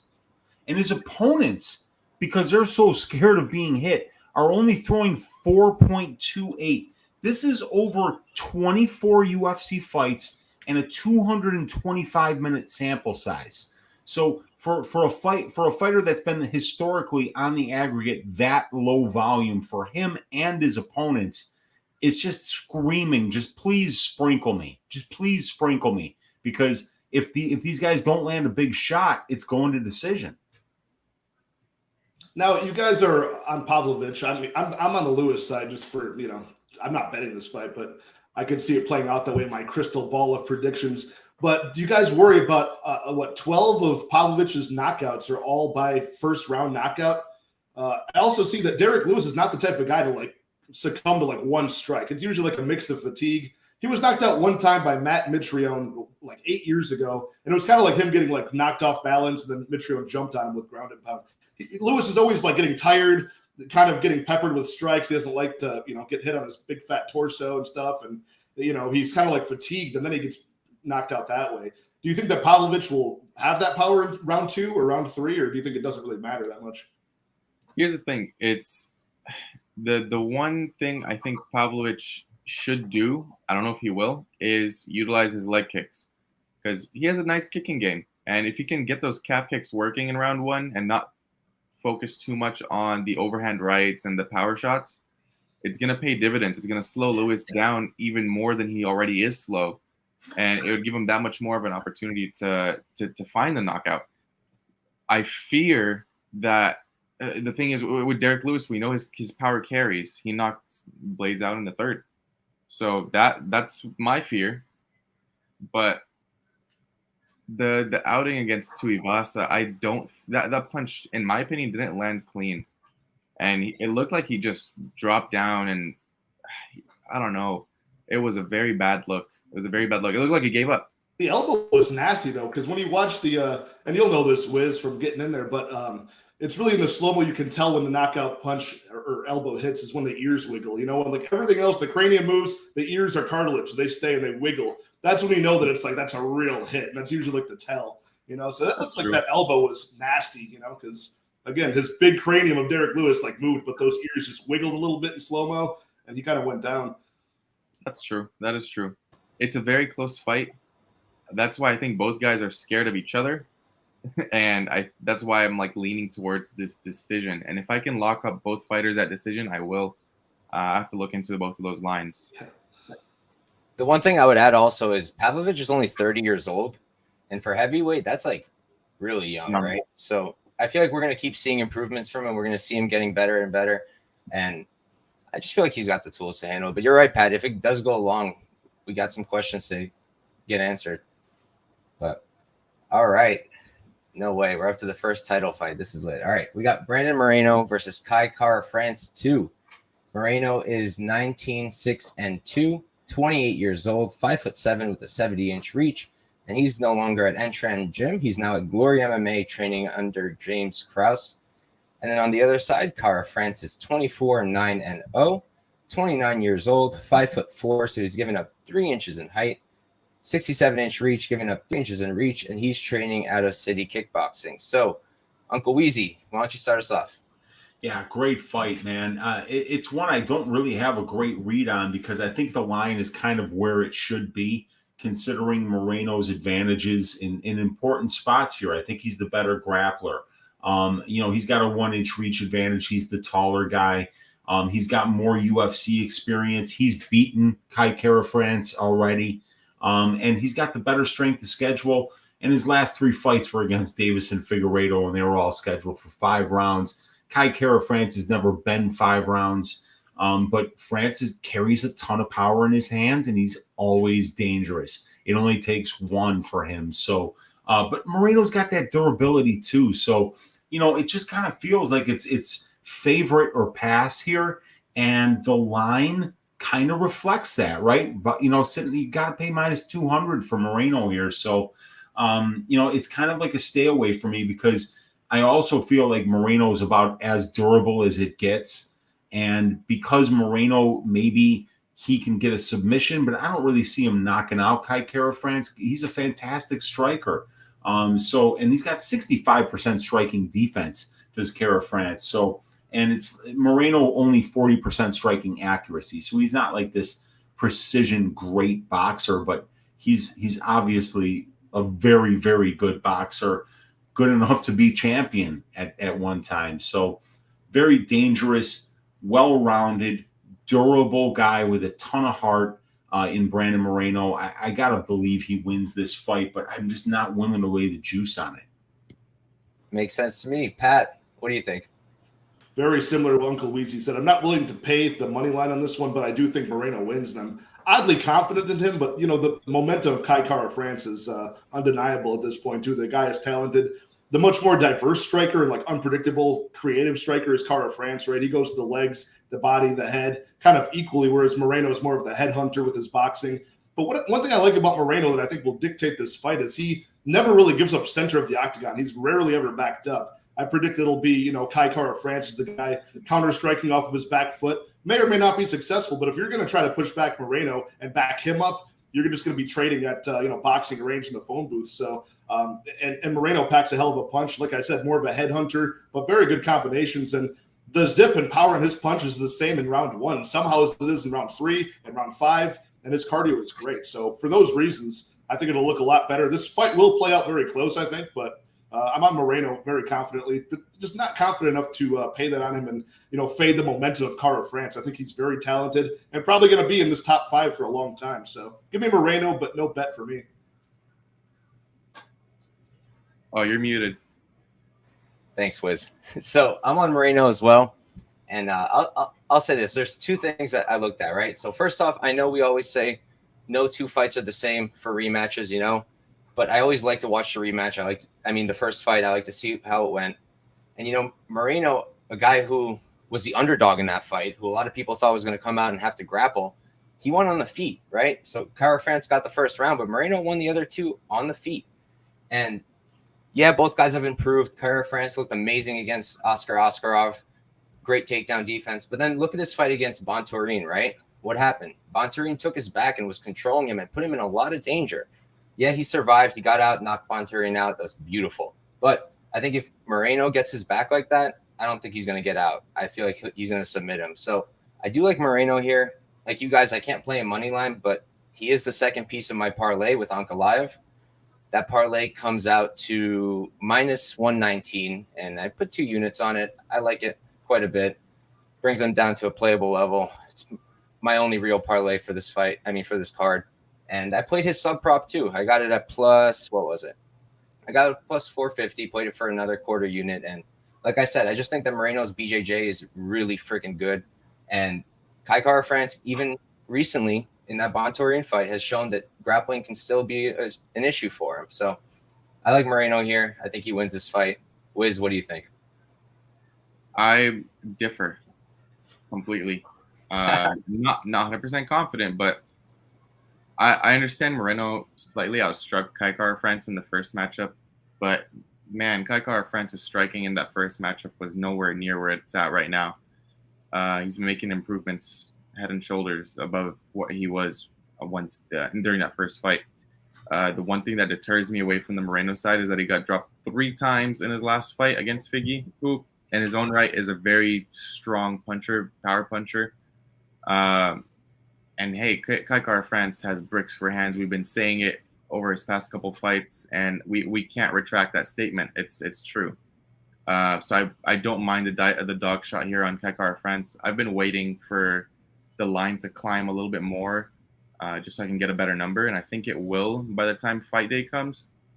The wrestling aspect, man, Askar Askarov to me is the best wrestler in this division, and if he wasn't able to hold him down, I don't know if Moreno is going to have as much success.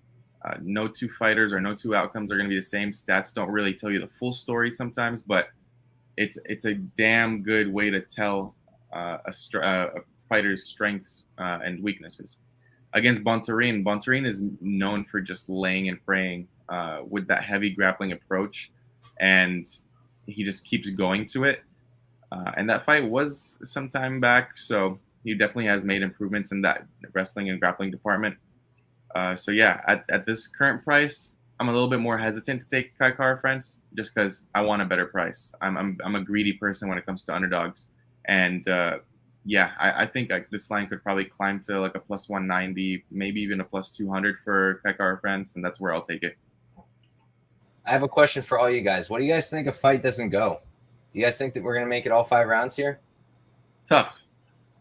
I think so. I think it goes all 5. Yeah, I mean, who's finishing Brandon Moreno? Yeah, it's tough. It's going to be very difficult. Like Wiz said, he dropped him 3 times, and he didn't go anywhere. You know what I mean? He got back in there, a little flustered, but still got his defense back going. I think Kai Kara-France is on fire right now, like Wiz is talking about. So is Brandon going to go out there and dispose of this guy? Is he even going to be able to take him down if Oscar couldn't? So it's probably fight goes, but we're paying up for that too, right? I mean, right now the fight goes to decision. Well, minus 150, still that's 60% implied probability. It's a 5-round fight. It's so iffy for me because it's a flyweight fight. I always tend to assume it's going to go over like it does a lot of the time. But, with the finishing power of Kai Kara-France and Moreno showing that he can even finish the champion, whether that was a bad night for the champion or not, both guys have shown finishing potential. Both guys have shown that they're durable. So I don't know. It's a tough one. I think it goes the distance here. But I think that you brought up a good point about the takedown ability of Moreno. I think if I had to think about this, it's like I think Brandon Moreno will have more success with that than Askar, because Askar, there was no surprise to that tactic, right? He was just shooting for legs sloppily. It got slower and slower as the fight went on. He had all the success in round 1, but after he was figured out and slowed down, not very much. I think Moreno might actually pull it out of his back pocket later in the fight, and it might come as a surprise at the end of a round. One thing to note, this James Krause camp has not been too hot lately. So just putting that out there. I do wonder why he switched. I was surprised about that. He said the camp in Mexico was good, but he didn't have enough high-level competition to spar with or to train with to improve his own abilities. So that's what I got out of it. That makes sense. But all right, now we're up to the main event of the evening, a rematch that I don't know how many people are waiting for, but honestly, I'm pretty hyped for it. We've got Julianna Pena versus Amanda Nunes 2. Pena is 11-4-0, 32 years old, 5'6", 69-inch reach, training out of Sikh Jitsu and Warrior Camp over in Washington. And then Nunes on the other side is 21-5-0, 34 years old, 5'8", 69-inch reach, and she's left American Top Team, as we know, and she's doing her own thing. Who knows how that's going to work out? But Pat, what are you thinking? This is a tough one. I don't want to be on either side of the money line here because it's going to be either a discount on Nunes or, you're going to look dumb for betting Pena. And, you just saw how it played out, 8 months ago. So it just feels like a foolish thing to be on either side of the money line unless, I just don't have a good read on it. I think this goes over, though, more than it doesn't. I think Pena is durable. She's shown that. And I think Nunes, her worst fear has got to be to gas out and blow her load in round 1 again. So I think she'll be a little bit more measured. Not timid, but a little bit more measured than normal in round 1. I think this burns time off the clock, and I think it goes over 2.5 at even money. I like that play on this one. But as far as picking a side, I think Nunes, if I had to guess, I think Nunes does get this one done. She is still, one of the greatest of all times. I don't want to discount her so much for something that was clearly like a death gas cardio performance. Maybe it had to do with the weight cut, maybe not. There's so many excuses, and I'm like you, Mike. I can't wait to see this one play out. And I'm excited for this fight. I wanted to see this rematch for a while. I was afraid maybe we wouldn't see it. Maybe Amanda Nunes would just hang out at 145. But I was tickled to see that she's coming back to 135. Hopefully gets the weight cut dialed in. And I think she gets it again. But I'm thinking maybe it goes late. A late finish or a decision for Nunes is where I'm sitting with this one. Weight cut wise, I don't know if you guys saw the pictures of her recently, but she's looking great, man. Nunes is looking cut. No, I didn't sign up for her OnlyFans like you did, sir. Never. Yes. Yeah, how do you know so much about her physical condition, Mike? What's going on here? Yo, I didn't see these pictures. I think those are members only prices pictures. for Jessica Eyes. You guys ever see the Jessica Eye prices? No. No, I don't want to. Why would we? I had to look. But I saw the Andrade images though for free. Somebody dropped Andrade one. Somebody dropped it on Twitter. It was nice. Your eyes must be burning. Very very handsome woman. Yeah. But personally, my favorite bet for this fight is what Pat said, the over 2.5, minus 110, played it for 1.1 unit. Like I mentioned for the Moreno fight, no two fights are the same for rematches. And I think both women here really want to win this fight, really want to send a message. And I think they're going to take their time. I think they're going to really try to feel each other out. We saw Pena, she's going to be super aggressive. Nunes in that first round completely dominated with the grappling. So maybe she can do that here, win in the first round. I don't think so. I think we're going to go over. I like that spot. And I did sprinkle my late finishes for Pena because the odds were crazy. And, if Nunes really isn't in the right state of mind, right? If that whole narrative is correct about her just being ready to head out, having a family, all that, just not being into it as much anymore. If we get to round 4 and 5 and Pena is just coming at her like she does, just being super annoying, just throwing that jab, throwing combinations, I think she can maybe get her out of there again. So I played round 4 for Pena for plus 3,000 for 0.1 unit and Pena round 5 plus 4,000 for 0.1 unit. I love those kinds of props. You put 0.1 unit to win 3 or 4. And if you lose, it's not a big deal. So that's what I'm looking at. If she gets that jab working like she did in round 2 of the last fight, I'm going to crap my pants laughing. You guys remember that? Like triple jab that it was crazy. Crazy. Nunes was just walking into it like this. She was just walking. No can defend. Wiz, what do you think for this fight? So I got a little bit of a write-up here. I think it's easy to write off the loss for Nunes because of the legendary run that she's been on. There's a trend, though. The trend of long reigning champions, when they lose their belt, it's that they don't win it back. And I think this is someone, we have someone in Julianna Pena who can finally stand with the bully being Nunes, obviously. When you have someone that can stand up to the bully gets very discouraged. And the way Amanda Nunes looked in that second round was something that I have never seen before from her. And it's very concerning. We've never seen Amanda Nunes' chin touched, ever.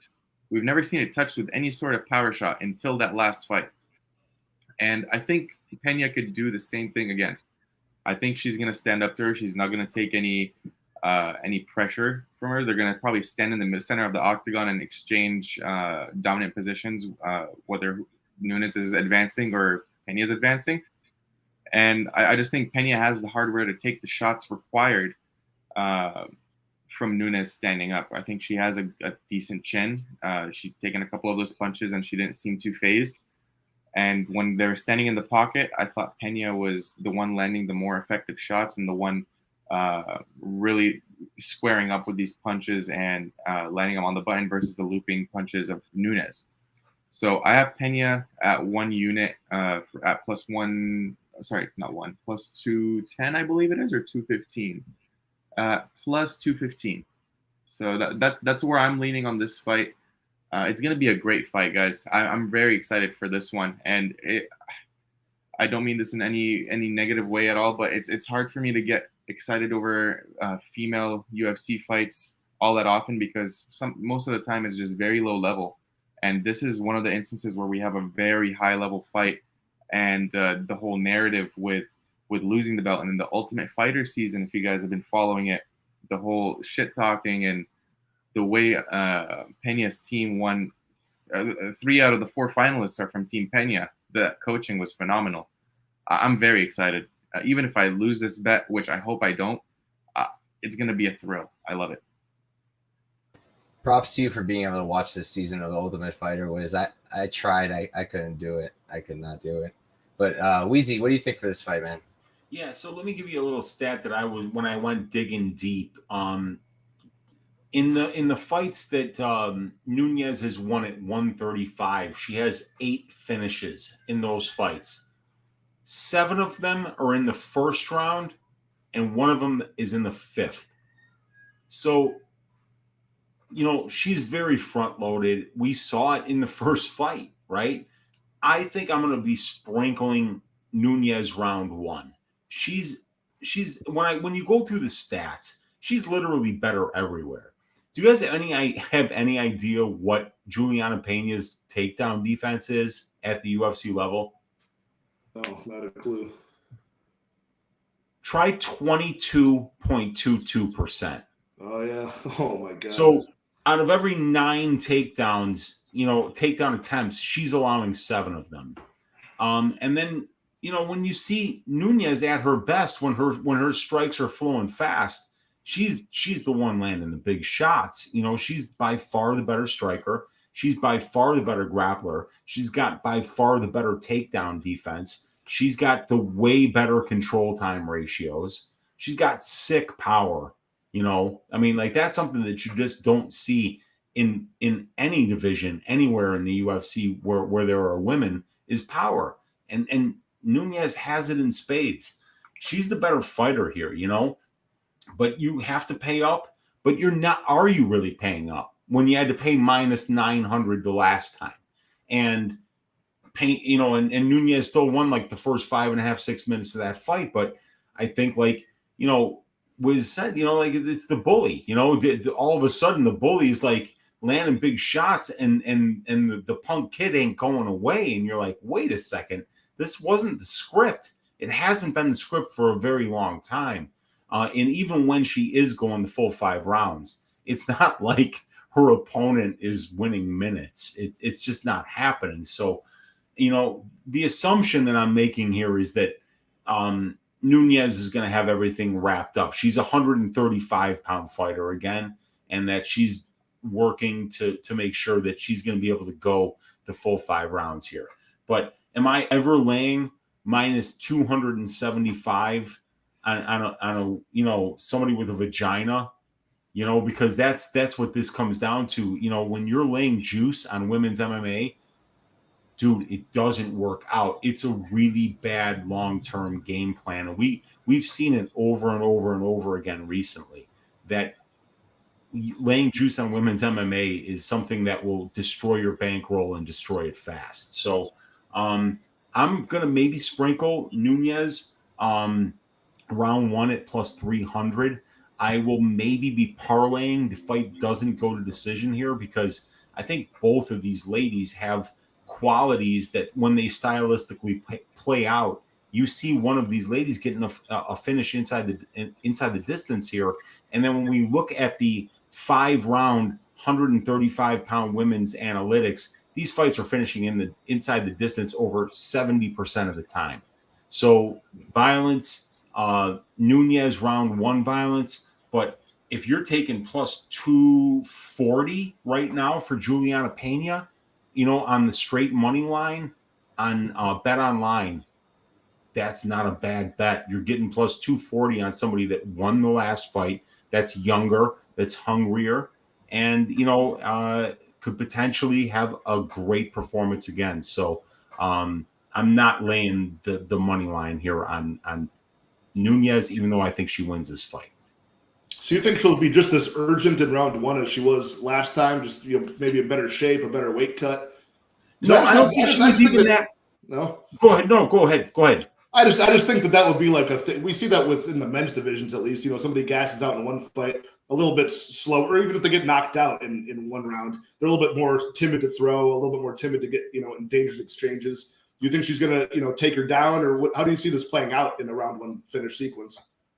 You know what? I don't see it happening one way or another, because I think that Nunes can absolutely hurt her on the feet, or that she could take her down. Because quiet you. Sorry. Dog shout. There's a loud cat in the room. This is a cat fight. I'll have you know, she busted open the door. The door was closed with not locked, but closed. Had to tell us. Yeah, I know. So I don't know what the cat meowing means in the main event. I don't know if that means she likes the underdog or the favorite. I don't know. No, wait, lioness and cats are descended from. There you go. There's your signal, dude. It's Amanda Nunes. Bet your house. Bet your wife. Bet your car. Amanda Nunes. When Wiz was talking, though, I had a horrible thing come into my head. Because he was talking about how, champions usually don't get their belt back. He's talking about legacy and long title runs. And I was thinking about, this is kind of like Anderson Silva. And now with all of the doctor stoppages, is Amanda Nunes going to throw a leg kick? In round 1? Dude. It couldn't. No, but my stats, it can't happen 3 times in a row, you guys. We can't have main event injuries 3 times in a row. It's statistically impossible So, All right. yeah, Well, I'll trust you on that. I'll trust you on the stats. I just think early in the fight, Nunes is literally better everywhere. Tell me someplace where Julianna Pena is better stylistically than Amanda Nunes if they're both at 100%. I can't do it. So, Nunes round 1 plus 300. That's what I'm going to sprinkle. And then from there, it's anybody's fight. It's going to be a really good one. This is a very, very high-level women's fight. Can't wait for it. Yeah, it should be an awesome one. But all right, guys. So that's a wrap. That's it for the card. It's been an awesome time. I'll let you guys take a sec, let the fans know where to find you, and then we're going to get out of here because over here in New York, it's almost 2 a.m., so kind of got to go to bed soon. Wiz, tell the fans where to find you. You guys can find me at WizBets on Twitter, WizBets on YouTube.